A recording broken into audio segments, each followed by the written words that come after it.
The Dream. Toad was asleep, and he was having a dream.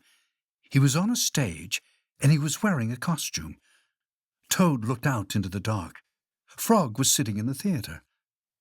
A strange voice from far away said, "Presenting the greatest toad in all the world."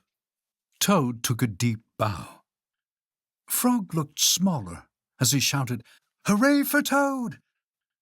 "Toad will now play the piano very well," said the strange voice. Toad played the piano, and he did not miss a note.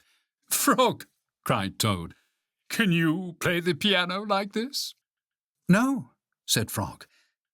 It seemed to Toad that Frog looked even smaller. "Toad will now walk the high wire, and he will not fall down," said the voice. Toad walked on the high wire.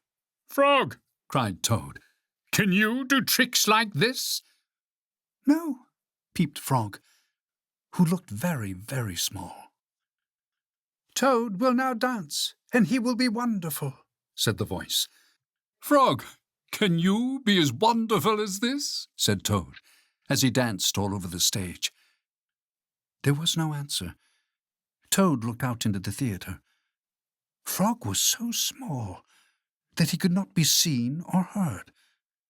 "Frog," said Toad, "where are you?" There was still no answer. "Frog, what have I done?" cried Toad. Then the voice said, "The greatest toad will now—" "Shut up!" cried Toad. "Frog, where have you gone?" Toad was spinning in the dark.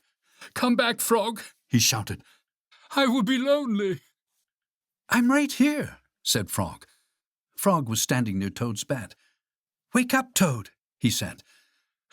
"Oh, Frog, is that really you?" said Toad. "Of course it is me," said Frog.